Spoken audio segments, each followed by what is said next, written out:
The slap echoed louder than it should have. For a split second, the entire street went silent. Conversations died mid-sentence. A car horn blared somewhere, then cut off. Officer Hayes stood rigid in the afternoon heat, chest heaving. He stared at the woman in front of him, daring her to react. She didn't. Her head had turned with the force of it. But she slowly faced him again, calm, steady, almost impossibly composed. Before I tell you what happened next, the woman's name was Evelyn Carter. She was walking home from a community meeting, dressed simply in a navy blazer and slacks, her silver-streaked hair pulled neatly into a low bun. She had the quiet confidence of someone accustomed to responsibility. But Officer Hayes didn't see that. He saw only what he had decided to see. He stopped her for matching a description. A vague one, too vague. Evelyn asked calm, reasonable questions. Why was she being detained? What law had she broken? Hayes, frustrated from a long shift and private failures, felt challenged. He mistook composure for defiance. And then he made the worst decision of his career. Bystanders had their phones out now. A teenage boy whispered, "This isn't right." An elderly man shook his head slowly. The summer air felt heavy. Evelyn touched her cheek gently, not in shock, but in assessment. Her gaze locked onto Hayes, not with anger, but with something far more unsettling, disappointment. "You're making a mistake," she said softly. Hayes scoffed, though a flicker of doubt moved through him. He reached for his radio to call for backup, determined to assert control before the situation slipped further from his grip. But the mistake wasn't hers.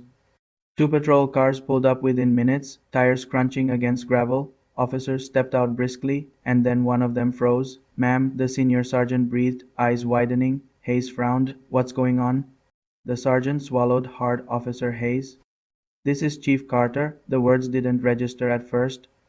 They hovered in the air, suspended between disbelief and reality. "Chief of Police." Hayes felt the blood drain from his face. His ears rang. He looked at Evelyn, at Chief Carter, and suddenly saw what he had refused to see before: the authority in her posture, the steadiness in her presence, the quiet strength that came from decades of service.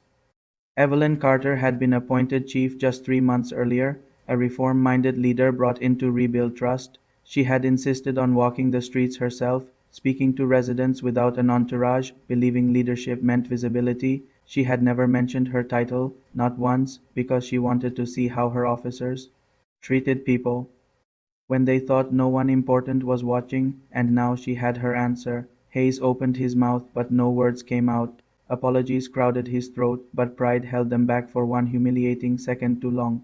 Chief Carter finally spoke. "Officer Hayes, badge number 4172, you will step back." Her voice was controlled, professional, but beneath it was steel. He stepped back. The crowd murmured, the tension shifting from outrage to stunned silence. Phones continued recording. A breeze finally moved through the trees overhead, carrying the scent of hot pavement and cut grass.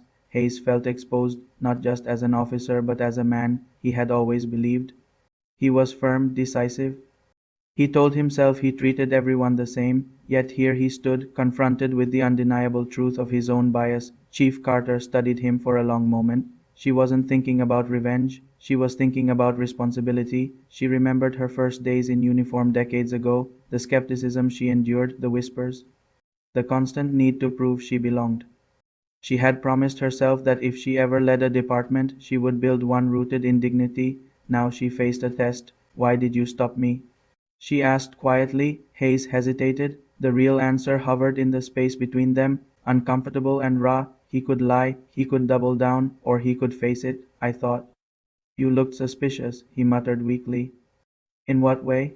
He couldn't answer. The silence said everything. Chief Carter inhaled slowly, steadying herself. Anger would be easy, public humiliation would be satisfying to some, but leadership required something harder. "Officer Hayes," she said, loud enough for the crowd to hear, "our badge represents protection, not power. If we forget that, we fail." She turned to the sergeant. "Place him on administrative leave pending a full internal review." Gasps rippled through the onlookers. Hayes felt the ground shift beneath him. Leave, investigation. His career, everything he had built teetered on the edge. But beneath the fear, another feeling crept in, shame, not because he had been caught, but because for the first time he truly saw the harm in what he had done. As the other officers escorted him toward the patrol car, he paused. "Chief." She met his eyes. I was wrong, he finished quietly. The admission wasn't grand, it wasn't eloquent, but it was real. Chief Carter gave a small nod, acknowledging it is the first step, learning from it is the next.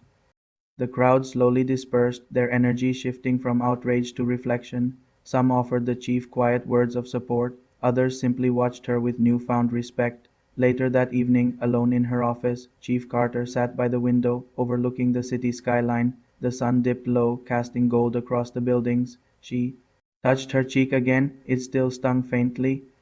But what weighed heavier on her heart wasn't the slap, it was the reminder of how fragile trust could be, how quickly it could shatter. She knew there would be headlines, investigations, difficult conversations, and she welcomed them because change never came from comfort. Across town, Hayes sat in his small apartment, uniform folded neatly on the table. For the first time in years, he questioned the assumptions he had carried without examination, the authority he had mistaken for superiority. He thought about the look in her eyes, not fury, not hatred, disappointment, and somehow that hurt more. In the weeks that followed, mandatory bias training was implemented department wide. Community forums were scheduled, conversations, hard, honest ones, began to unfold. Hayes attended every session, not because he was forced to, because he chose to, and Chief Carter continued walking the streets, just as she always had, only now more people walked beside her, because real strength isn't about domination, it's about integrity. Respect is not demanded by a badge, it is earned by character. And sometimes the loudest lesson comes from the quietest composure. If this story moved you, let me know your thoughts in the comments and subscribe for more powerful stories that remind us who we are and who we can become.